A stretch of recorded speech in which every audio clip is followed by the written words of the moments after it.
I am John Hauge, and I approve of this message. This video is going to be about reorganizing the Illinois State Senate based on population density rather than population, as it's currently done. So why are we doing this? Currently, the rural population is less represented in the House and the Senate than the urban population. This is leading to movements of succeeding parts of Illinois to Indiana. So what's the solution? Centrist conservatism, where this proposal is one aspect of it. So here's a sketch of the state of Illinois. In the corners, we have the primarily urban areas that are Democrat. In the center of the state, we have the primary Republican areas. In the Republican areas, about 70% of the representation is Republican. In the Democrat area, about 70% of the representation is Democrat. However, the actual vote was 40% Republican and 60% Democrat. So what's the middle ground that can resolve this discrepancy? Well, the founding fathers of the country faced this same issue. They had big states or high population states and low population states.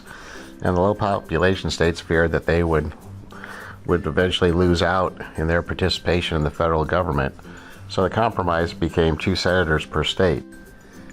The Illinois House is based on population, and the Illinois Senate is based on population. But in this proposal, we would propose to change this so that 50% of the Illinois State Senate will be based on high population density areas, and the other 50% will be based on low population density areas. This means that 29 state senators will be chosen from high population density areas. This is about 2/3 of the population, and 29 state senators will be chosen from low population density areas. This would represent about 1/3 of the population. And one district would be just an at-large district. By using high population, low population density, we're basically creating a geography type situation, just like the U.S. Senate was done back by the founding fathers.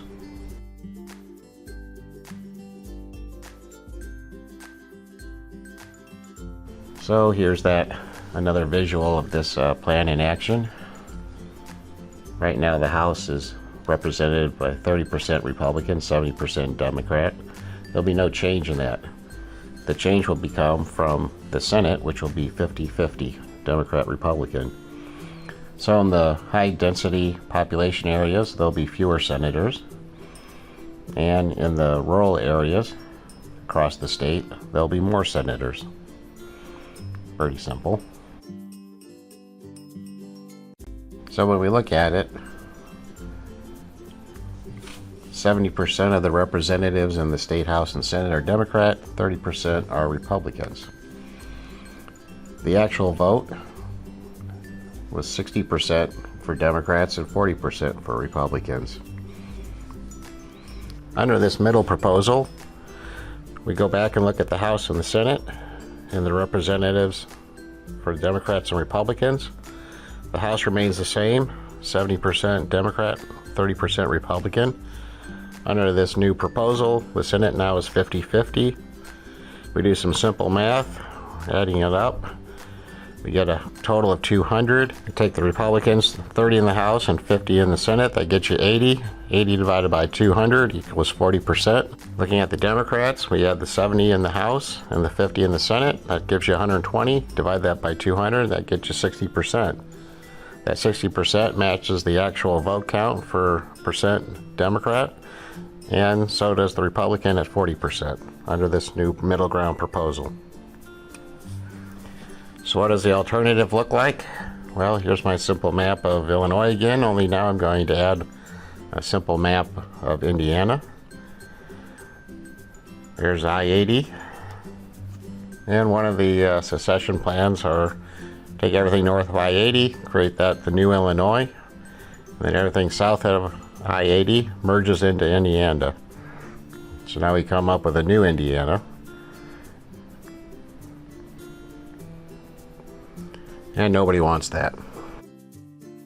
So as part of centrist conservatism, we would reorganize the Illinois Senate based on population density rather than population.